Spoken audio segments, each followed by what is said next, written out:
নমস্কার বন্ধুরা, মৈত্রী রান্নাঘরে আপনাদের স্বাগত। তো অনেকদিন পর আমি আবার একটা রান্না নিয়ে এসেছি।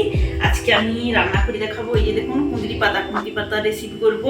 কুঁদরি পাতার একটা রেসিপি কী করছি আমি দেখাবো। তো আমি কুঁদরি পাতাটাকে কেটে আগে বেটে নিই, গ্রাইন্ডারে বেটে নেবো। শিলনোড়াতেও বাটা যায়, তবে এখন আমি গ্রাইন্ডারে বেটে নেবো। কুঁদরি পাতা আমি বেটে নিয়েছি, এই যে দেখুন। আর এখানে আমি 1 চামচ সরষে বেটে নিয়েছি। আর এখানে ফোড়নে দেওয়ার জন্য একটা গোটা শুকনো লঙ্কা, এখানে গোটা কালো সরিষা 1/2 চামচ, এখানে পোস্ত 1/2 চামচ নিয়েছি। এবার আমি এটা সরষের তেলে রান্না করব। কড়াইতে সরষের তেল দিয়ে দিলাম। তেল গরম হয়ে গেছে, এবার তেলটাকে এইভাবে চালিয়ে নেব কড়াইতে।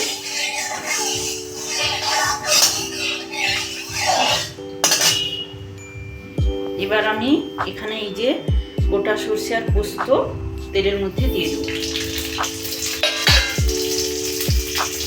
এবার গোটা লঙ্কাটা দিয়ে দিলাম।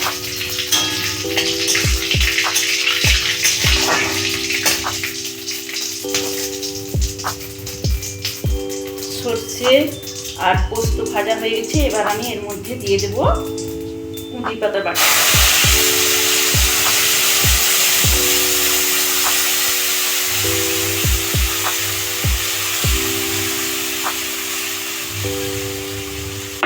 এরপর দিয়ে দেবো সরষে বাটাটা।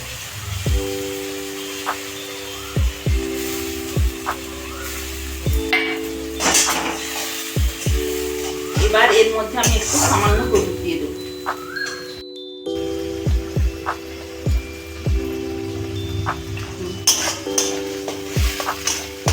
এবার আমি লবণ দিয়ে দেবো পরিমাণ মতো।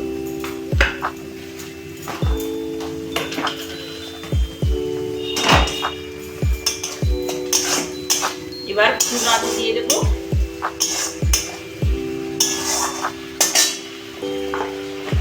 ফুটতে থাকো, জলটা শুকিয়ে আসছে, একদম পুরো জলটা শুকিয়ে ঝুলে করে ভাজবে। দারুণ লাগে, গরম ভাতের সঙ্গে খেতে খুব সুন্দর লাগে। এই কুঁদরি পাতাকে আমরা কুঁদরি পাতা বলি, অনেকে তরুলি বলে, তরুলি পাতা, তরুলি বলে। কুঁদরিকে অনেকে তরুলি বলে না, আমরা কুঁদরি বলি।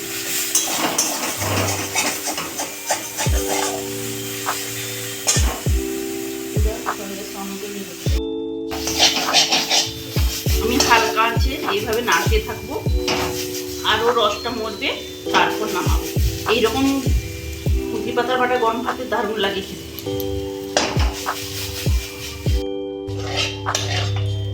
ভাজা হয়ে গেছে কুঁদরি পাতার এইরকম পাতা ভাজা খেলে দারুণ লাগে। এইভাবে রান্না করে দেখবেন, খুব ভালো লাগে।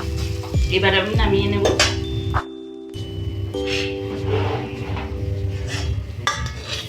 গরম ভাতের সঙ্গে এইরকম পাতা বাটা থাকলে 1 থালা ভাত পুরো উঠে যাবে।